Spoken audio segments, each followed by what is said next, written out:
கர்த்தருக்கு ஸ்தோத்திரம். ஆண்டவராகிய இயேசு கிறிஸ்து நாமத்தினாலே உங்களுக்கு வாழ்த்துக்கள்.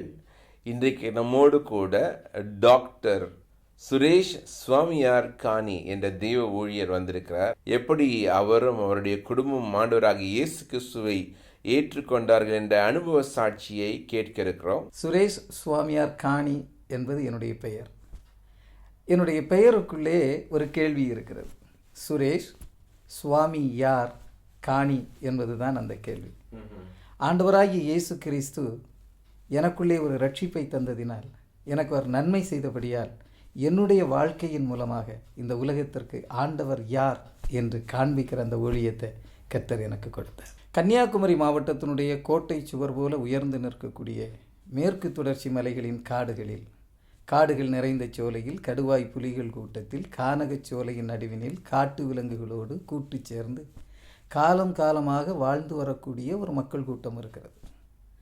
அவர்கள் கடவுள் வரைந்த கானக குழந்தைகள், ஆண்டவர் இயற்கைக்கு கொடுத்த அருட்கொடைகள். காலம் காலமாக காடுகளுக்குள்ளேயே அவர்கள் தங்கள் வாழ்க்கை அமைத்து கொண்டிருக்கிறார்கள். குறிப்பாக நீங்கள் தமிழகத்திலே 36 வகை பழங்குடியின மக்கள் வாழ்ந்து கொண்டிருக்கிறார்கள். அதிலே ஒரு குறிப்பிட்ட இனம்தான் இந்த காணிக்காரர் எனப்படுகிற பழங்குடி மக்கள். அவங்களுடைய குலத்தொழில் என்பது என்ன பாஸ்டர்? பிறப்புக்கும் எல்லா உயிர்க்கும் சிறப்புவா செய்தொழில் வேற்றுமையான் என்று தமிழ் இலக்கியம் சொல்லும். ஒவ்வொரு இனக்குழுவிற்கும் ஒரு தொழில் இருக்கிறது. காணியின மக்களுடைய குலத்தொழில் என்பது மந்திரவாதம், பில்லி சூனியம், வாதைகளை, பேய்களை, பிசாசுகளை, தேவதைகளை தங்கள் உடலிலே உருவேற்றி கொண்டு முழுக்க மந்திரவாதத்தை குலத்தொழிலாக கொண்டிருக்கக்கூடிய ஒரு இனம்தான் காணியின பழங்குடி மக்கள். அதை தவிர்த்து அந்த மக்களுடைய தொழில் என்பது உணவு தேடலுக்கான தொழில். காடுகளிலே வேட்டைக்கு போவது, விலங்குகளை வேட்டையாடுவது, ஆற்றுப்படுக்கைகளிலே மீன் பிடிக்கப் போவது எல்லாம் அந்த உணவு தேடல்களுக்கான தொழில் தான். ஊதியத்திற்கான தொழில் என்று ஆதிவாசி மக்கள் வழக்கத்திலே எதையும் வைத்துக் கொள்வதில்லை. ஆனால் பூர்வீக தொழில் என்பது மந்திரவாதம். இப்பேற்பட்ட பின்னணியிலிருந்து PhD படித்து வந்திருக்கீங்கன்னு கேள்விப்பட்டேன். அது எப்படி பாஸ்டர்? கர்த்தருடைய கிருபை பாஸ்டர்.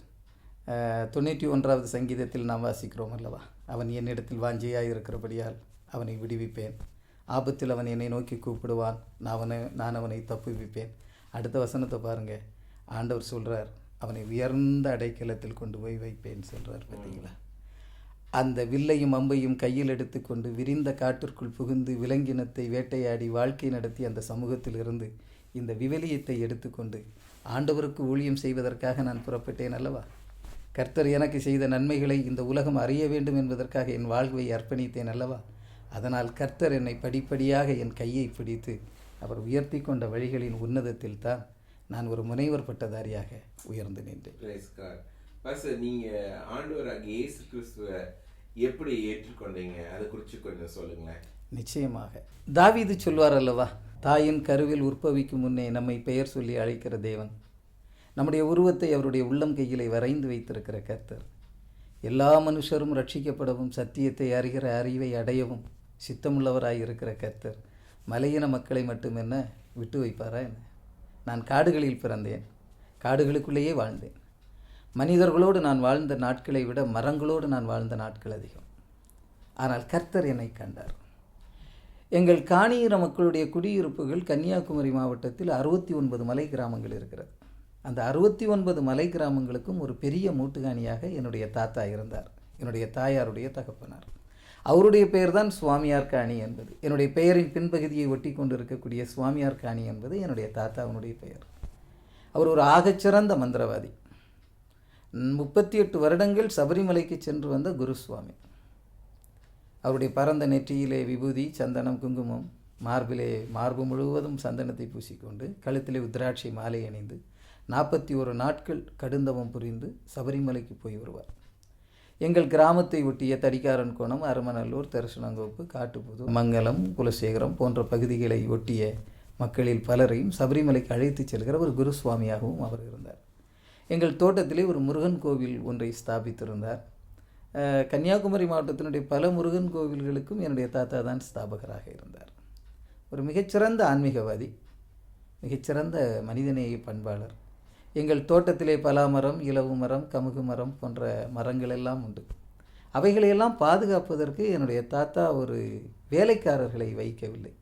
மாறாக வாதைகளை தேவதைகளை அவர் ஏவி விட்டிருந்த காலத்தை நான் உணர்ந்திருக்கிறேன்.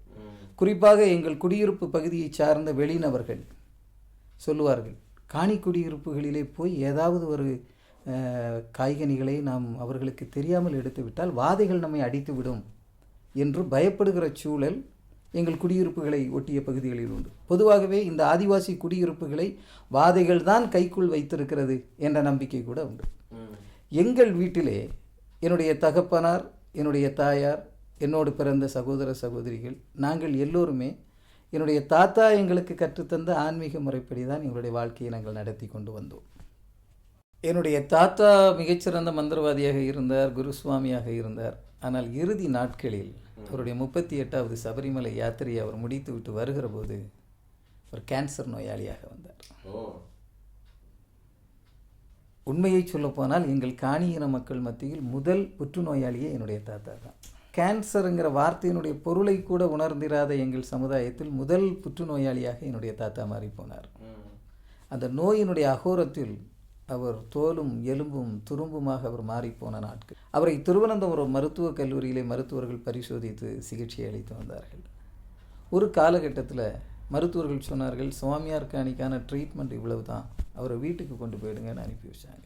அவருடைய இறுதி நாட்கள் அவர் மரணத்தோடு போராடி கொண்டிருந்த போது அவர் எந்த தெய்வங்களையெல்லாம் நம்பி இருந்தாரோ, நான் சொன்னேன் அல்லவா, வாதைகளை, பேய்களை, பிசாசுகளை எல்லாம் வழிபட்டு வந்தார். அவர் அழைத்த போது அந்த தெய்வங்களெல்லாம் அவருக்கு குரல் கொடுத்திருக்கிறது.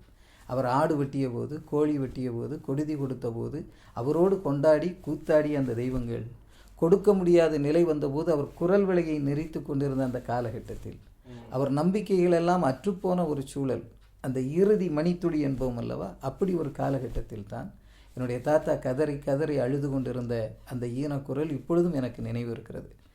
என்னுடைய தாத்தா, கடவுளே என்னை காப்பாற்று, என் நோயிலிருந்து என்னை காப்பாற்று என்று அவர் அலறி கொண்டிருந்த போது எங்கள் தோட்டத்திலே வேலைக்காரர்களை எல்லாம் நியந்திரிப்பதற்கு எங்களுக்கு ஒரு வேலைக்காரர் ஒருத்தர் இருந்தார், ஒரு சூப்பர்வைசர். அவர் பேர் யோவேல் என்பது. அவர் கிறிஸ்தவர், பெந்தைக்கோஸ்தை கிறிஸ்தவர்.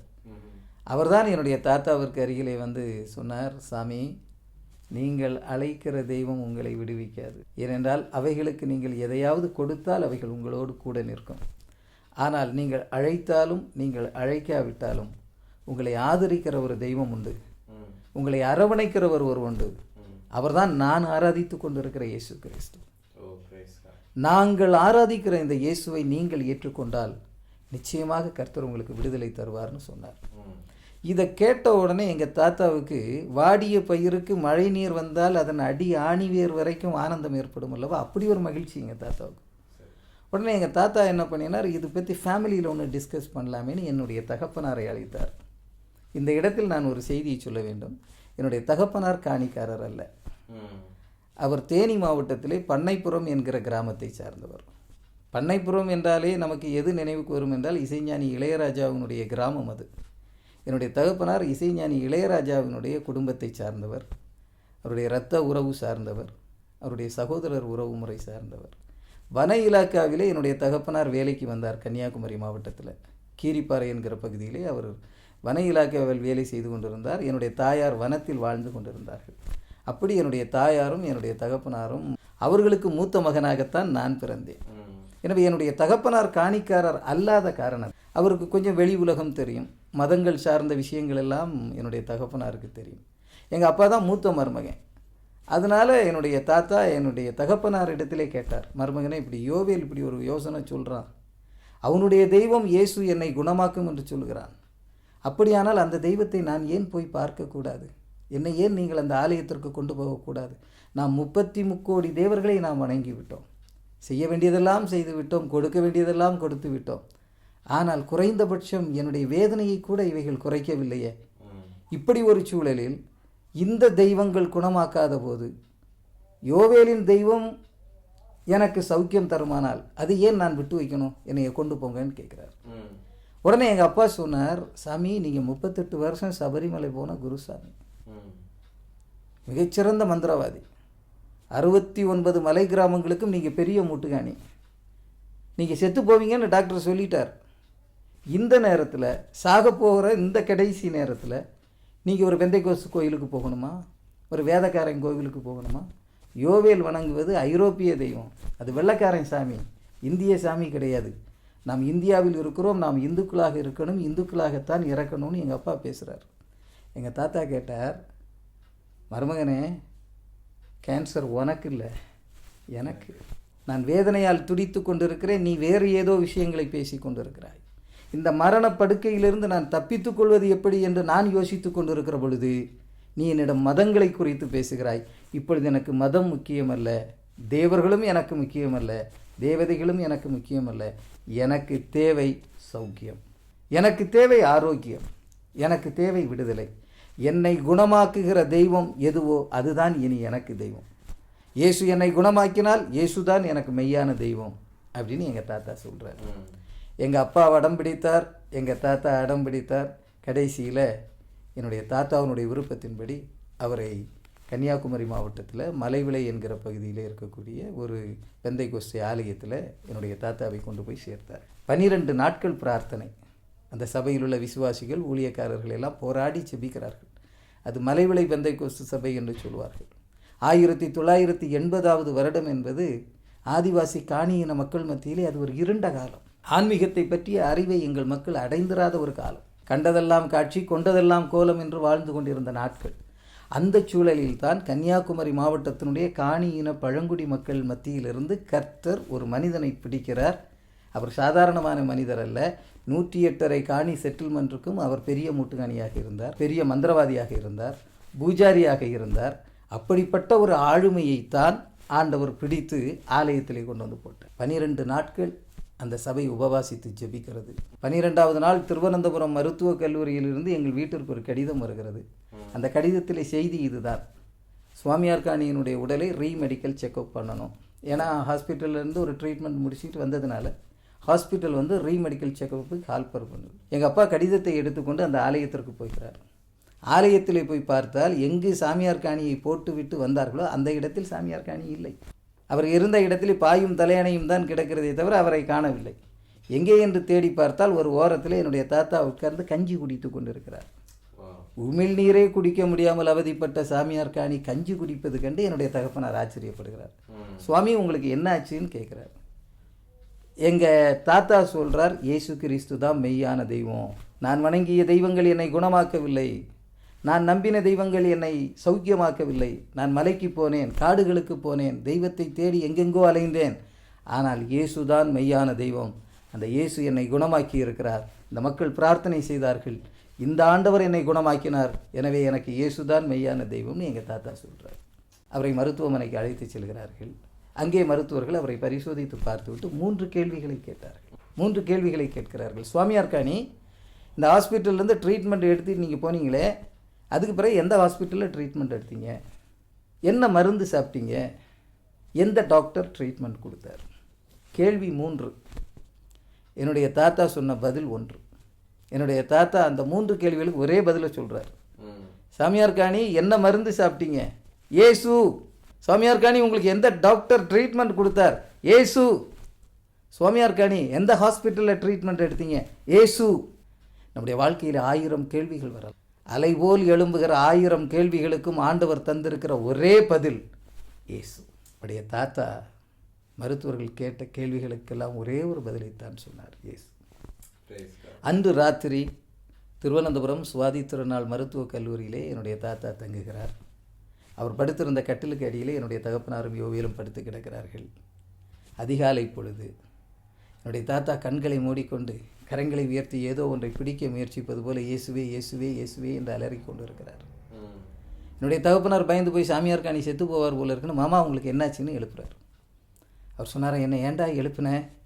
இந்த 5 மாடி கட்டிடங்கள் விலக மேகங்களின் மத்தியிலே தலையில் முள்முடி சூட்டப்பட்டவராக, கைகளிலே ஆணிகள் கடாவப்பட்ட நிலையில், விழாவில் குத்துண்டவராக, கால்கள் ஒன்றன் மீது ஒன்று பிணைக்கப்பட்டு ஆணியிலே கடாவப்பட்ட நிலையிலே ஆண்டவராகிய இயேசு கிறிஸ்துவின் சிலுவை மரண காட்சியை நான் பார்த்து, ஆண்டவர் என்னோடு பேசினார். சுவாமியார் காணி, என்னுடைய வாழ்க்கையிலே ஒரு நாளை கூட்டி தந்திருக்கிறேன்.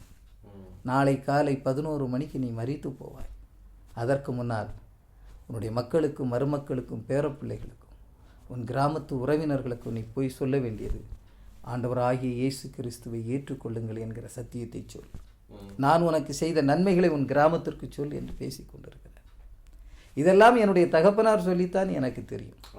ஆனால் நான் கண்ணார கண்ட காட்சி எதுவென்றால், எங்களுடைய வீடு ஒரு மேட்டு நிலம். நம்முடைய முகத்தில் மூக்கு எப்படி மேடாக இருக்கிறதோ அதுபோல் ஒரு மேட்டு நிலத்திலே என்னுடைய வீடு இருக்கிறது. நாங்கள் எங்கள் வீட்டு முற்றத்தில் நின்றால் கீழிருந்து எங்கள் வீட்டிற்கு வருகிறவர்களை வேகமாக பார்த்து விடலாம். உள்ளபடியே என்னுடைய தாத்தாவை இந்த மலை கிராமத்திலிருந்து மலைவிளை சபைக்கு எடுத்து செல்கிற பொழுது தொட்டில் கட்டித்தான் தூக்கி சென்றார். ஆனால் அவர் திரும்பி வந்த காட்சியை நான் பார்க்கிறேன். ஒரு 15 வயது சிறுவன் எப்படி வேகமாக துள்ளி குதித்து ஓடி வருவானோ அதுபோல் என்னுடைய தாத்தா வேகமாக வந்து கொண்டிரு.